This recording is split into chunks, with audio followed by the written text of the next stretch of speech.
Zara Tindall appears to be your average lady, but she spends her life in opulent sarees, expensive horses, and exotic vacations. Zara may never be queen, but she certainly lives the life of the princess.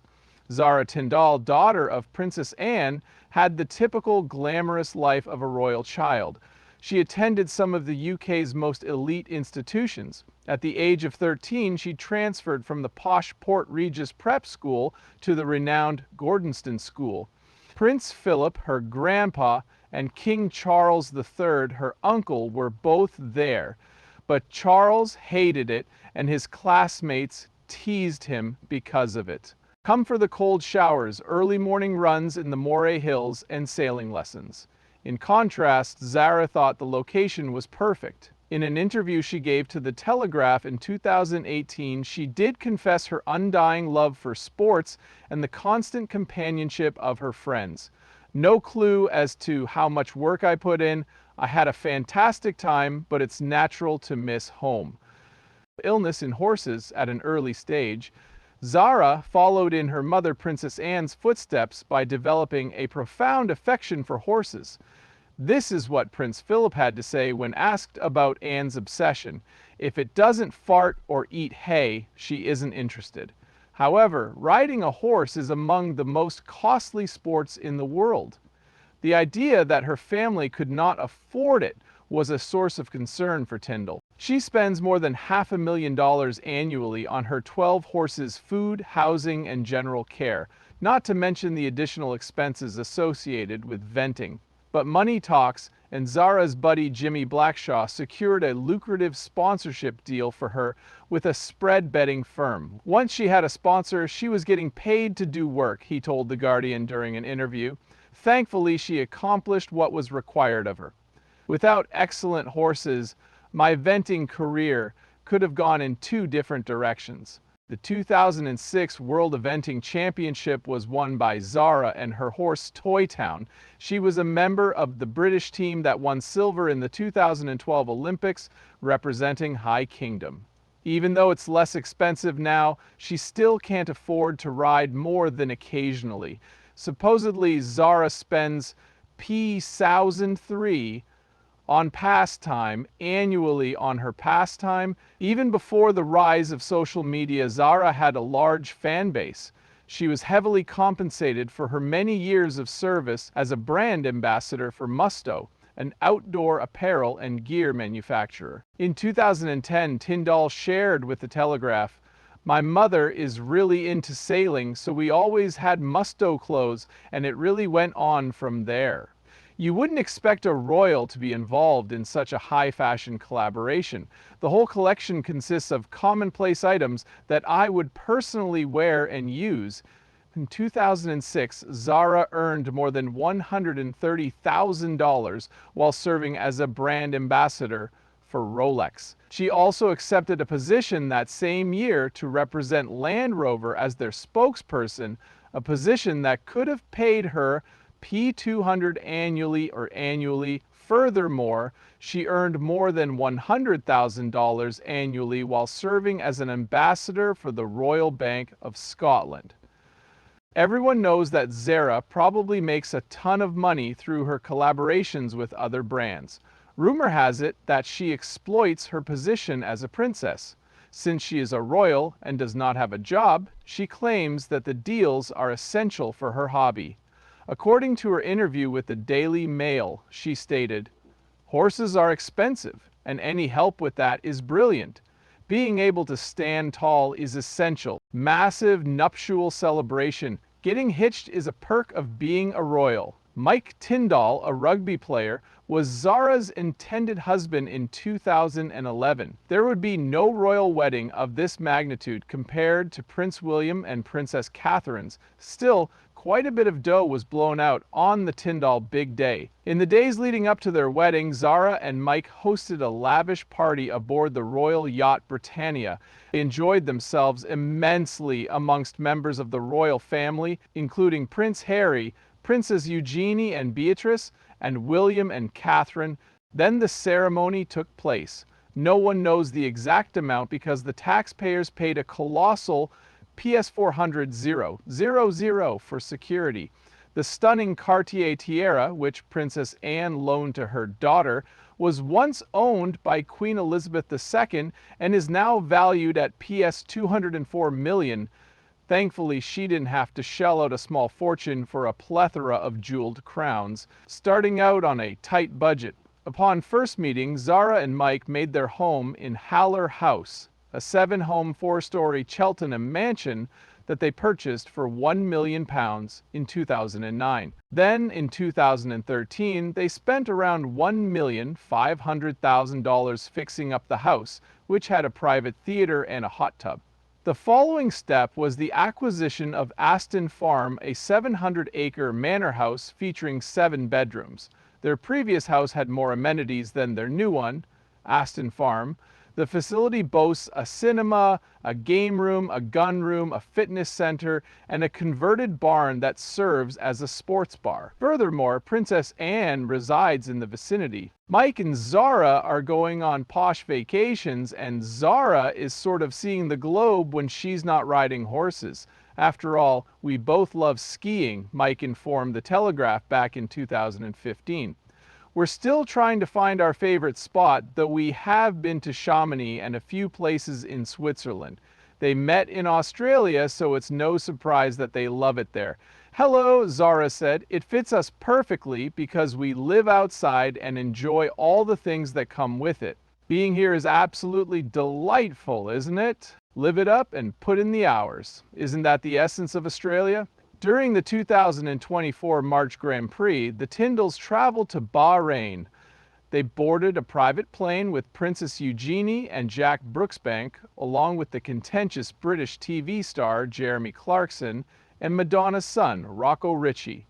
2 months later, Zara was back on the road, this time to Monaco for the Formula One Grand Prix. While there, she was spotted enjoying life on a luxury yacht and mingling with other powerful people.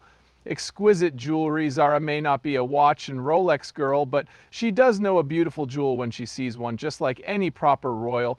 With an engagement ring worth a whopping $400,000, Mike proposed to her in December 2010. Even Queen Camilla's and Meghan Markle's rings couldn't compare to its value.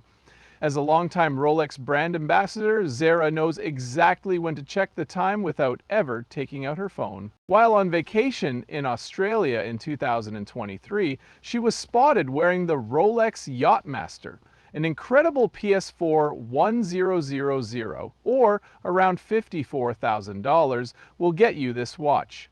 She collaborated with the jewelry label Keisha in 2015 for a line of pieces that retailed for PS 3050 to PS 206, $490 a pop. What I really hoped it would be was something you could wear.